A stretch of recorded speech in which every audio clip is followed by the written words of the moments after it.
ये कहानी है सुशीला बहन और उनकी 5 बहुओं की। प्रीतमपुर गांव में एक मशहूर और प्रतिष्ठित महिला थी जिनका नाम था सुशीला बहन।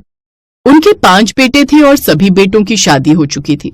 5 बहुएं सुमन, राधा, कविता, सुषमा और पूनम एक ही घर में रहती थीं। हालांकि घर में अक्सर छोटी छोटी बातों पर झगड़े होते रहते थे। बहुओं के झगड़े की मुख्य वजह थी तिजोरी में रखे गहने। सभी बहुएं चाहती थीं कि वे गहने उन्हें मिले, लेकिन सुशीला बहन ने अभी तक तय नहीं किया था कि गहने किसे देने हैं। तुम सबको हमेशा तिजोरी के गहनों की चिंता रहती है। मैं तुमसे कह रही हूँ, ये गहने मुझे ही मिलेंगे। देखो भाभी, इस गलत फहमी में मत रहना कि तुम हमसे बड़ी हो इसलिए गहने तुम्हें मिलेंगे। माँ जी खुद तय करेंगी कि गहने किसे मिलेंगे। हो सकता है माँ जी गहने मुझे दे दे, क्योंकि मैं माँ जी की बहुत देखभाल करती हूँ। आप दोनों अपना समय बर्बाद कर रही हो। माँ जी जानती है कि घर का सारा काम मैं ही करती हूँ, इसलिए गहने मुझे ही मिलेंगे। अरे तो क्या मैं पागल हूँ जो रोजाना माँ जी के कमरे की धूल मिट्टी झाड़ती हूँ? माँ जी मुझे रोज काम करते देखती हैं। देखना तिजोरी के गहने मेरे ही हाथों में सौंपेंगी माँ जी। रहने दो सुषमा भाभी, माँ जी के गहनों पर मेरा हक है। मैं उनकी सबसे छोटी और लाडली बहू जो ठहरी। आप सब गहनों का ख्याल मन से निकाल दो। सभी बहुओं ने भी अपनी अपनी बातें रखनी शुरू कर दी। इस तरह तिजोरी के गहनों को लेकर आए दिन बहुओं में मनमुटाव और झगड़े होते रहते थे। सुशीला बहन ने महसूस किया कि इन झगड़ों से परिवार की शांति भंग हो रही है। अगर जल्दी ही बहुओं के झगड़े रोके नहीं गए तो ये झगड़े बड़े गृह कलेश की वजह बन सकते हैं। इसलिए सुशीला बहन बहुत ज्यादा परेशान रहने लगी। राधा, जब मैंने बोल दिया था कि माँ जी के लिए दलिया मैं बनाऊंगी तो तुमने कैसे बना दिया? मैं सब जानती हूँ। राधा, तुम जानबूझकर मेरे काम में टांग अड़ाती हो ताकि माँ जी तिजोरी के गहने मुझे देने का विचार मन से निकाल दे, पर ऐसा बिल्कुल नहीं होगा। ये दलिया तुम माँ जी को नहीं दोगी। माँ जी को मैं अपने हाथों का बना हुआ दलिया दूंगी। दलिया तो माँ जी मेरे हाथों का ही बना हुआ खाएंगी, चाहे कुछ भी हो जाए। जिसको जो करना है कर ले। एक बार फिर लड़ाई शुरू हो गई। सुमन और राधा की लड़ाई के बीच में बाकी 3 बहुएं भी शामिल हो गई और सब अपनी अपनी बातों को लेकर फिर से झगड़ने लगी। अब बात बहुओं से लेकर बेटों तक पहुंच रही थी। अब हद पार हो चुकी थी। इसलिए सुशीला बहन ने जल्दी ही इस समस्या का कोई समाधान ढूंढने की कोशिश की। देख छोटे, पहले अपनी पत्नी को समझा। सुमन कुछ भी नहीं कहती है। कितनी बार तो मैंने देखा है भाभी को, वो जानबूझकर वही चीजें बनाती है जो राधा बना रही होती है। आप फिजूल ही मेरे ऊपर क्यों बरस रहे हो? लड़ाई करने का इरादा है क्या? बोल, बहस करनी है तो कर लेते हैं, हो जाएगा फैसला। मैं तो बिल्कुल खेत पर नहीं जाने वाला। हाँ, हिस्सा लेकर आराम से जरूर बैठ जाऊंगा। ऐसे कैसे? ये लो, मेहनत हम करें और रोटियां आप तोड़े हैं। बिल्कुल, आप काम पर नहीं जाओगे तो आपको कुछ भी नहीं मिलेगा। जो काम करेगा उसे ही खर्चा मिलेगा। उतारे। लगता है तुम सब अपने बड़े भाई के साथ तमीज से बात करना भूल गए हो। ऐसा ना हो कि मेरा गुस्सा कोई तूफान ले आए। तूफान तो अब आ चुका भैया, हम इस तूफान से डरते नहीं है। सुशीला बहन देखती रही कि उसका हंसता खेलता परिवार, जिसे उसने अपनी मेहनत और प्यार से सींचकर भरा पूरा परिवार बनाया था, आज उसी परिवार में रिश्तों में दरार आनी शुरू हो रही है। मुझे कुछ तो करना ही होगा ताकि मेरा परिवार टूटने से बच जाए, उन सब में एकता बनी रहे। मुझे ऐसा ही कोई कदम उठाना होगा। मैं जानती हूँ मेरी बहुएं तिजोरी के गहनों की वजह से लड़ रही हैं। अब इनके बीच की कड़वाहट तभी दूर होगी जब मैं इन्हें तिजोरी का सच बताऊंगी। लगता है वो समय आ गया है जब मुझे अपनी 5 बहुओं को तिजोरी का सच बताना होगा। सुशीला देवी ने एक शाम अपनी 5 बहुओं को अपने पास बुलाया और कहा, मैं जानती हूँ तुम सब तिजोरी में रखे हुए गहनों के लिए रोजाना लड़ाई करती हो, पर मैं तुम्हें ये सच बताना चाहती हूँ कि तिजोरी में कोई गहने नहीं है। तुम सबको गलतफहमी है।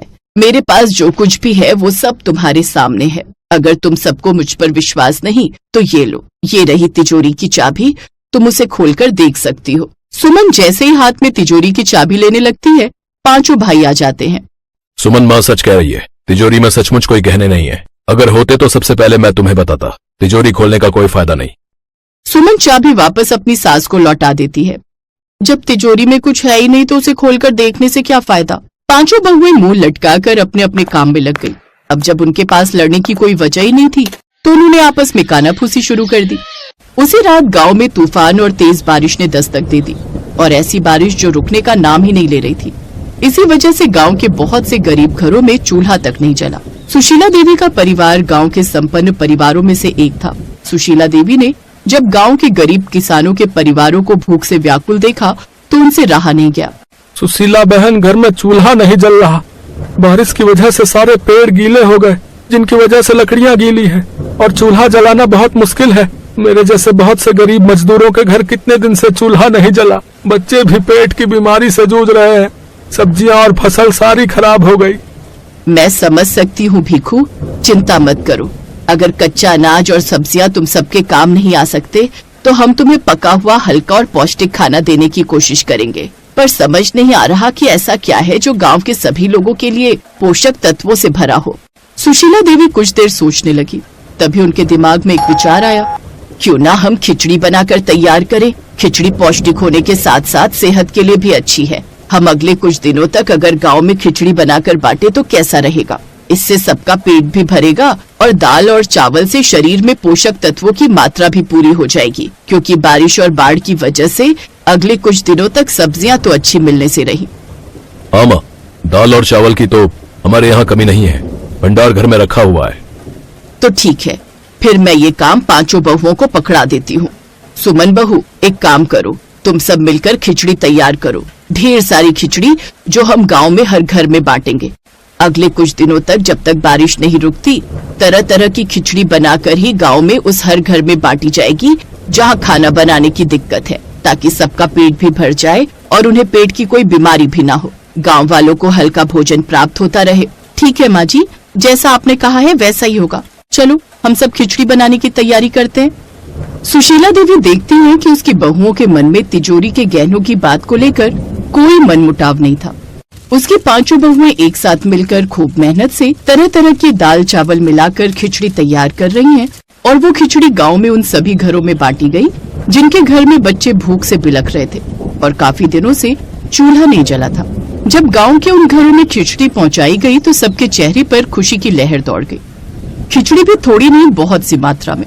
गांव के उन घरों को पता था कि अगर वो भूखे हैं तो उन्हें सुशीला देवी के घर से बनी खिचड़ी मिल जाएगी ताकि उनका पेट भर सके। अगले कुछ दिनों तक जब तक बारिश की वजह से हुए नुकसान के कारण गांव के गरीब घरों में चूल्हा नहीं जला, तब तक सुशीला देवी के घर से खिचड़ी बनाकर उनके घरों में पहुंचाई गई और वो खिचड़ी सुशीला देवी की 5 बहुएं ही तैयार करती थी। कुछ दिनों बाद गांव की हालत में सुधार हो गया। मॉनसून चला गया, बारिश रुक गई और फिर से गांव के घरों की आर्थिक परेशानियां दूर हो गई। सबने सुशीला देवी के परिवार की बहुत प्रशंसा की। गांव के बड़े बुजुर्गों ने सुशीला देवी के बहू और बेटों को आशीर्वाद दिया, क्योंकि मुसीबत की घड़ी में सुशीला देवी के परिवार ने उनकी बहुत सहायता की थी। जब सब कुछ ठीक हो गया तो एक बार फिर सुशीला देवी ने अपनी 5 बहुओं को अपने पास बुला लिया। सुशीला देवी के हाथ में 5 सोने के हार थे। मैंने उस समय तुम सबसे झूठ कहा था कि तिजोरी में कोई गहने नहीं है, और इस झूठ में मेरे 5 बेटे भी शामिल थे। मैंने अपने बेटों को तो समझा दिया था कि आपस में लड़ना अच्छी बात नहीं, पर सच कहूं तो मैं सही समय आने की प्रतीक्षा कर रही थी। मैं तुम सबकी समझदारी को परखना चाहती थी। जिस तरह तुम सबने एक साथ जुटकर तरह तरह की दालों और चावल के मिश्रण से खिचड़ी तैयार की, उस समय मैं तुम 5 की एकता और प्यार के मिश्रण को भी महसूस कर रही थी। मैं चाहती हूँ मेरी 5 बहुएं इस खिचड़ी की तरह सदैव मिश्रित रहें और आपस में तुम सबके रिश्ते में कभी भी कोई दरार न आए। हमेशा एक साथ रहना। तुम सबने एक साथ मिलकर निस्वार्थ भावना से गांव वालों की मदद की। तुमने सचमुच बहुत अच्छा कार्य किया, इसलिए ये उपहार मेरी होनहार बहुओं के लिए है। ये लो, ये तिजोरी के ही गहने हैं। मैंने तुम सब में बराबर बराबर बांट दिए हैं। हमेशा खुश रहो और हमेशा एक साथ मिलजुल कर रहना। अपनी सास का प्यार देखकर 5 बहुओं के चेहरे पर खुशी आ जाती है और वो एक साथ मिलकर अपनी सास के गले लग जाती हैं।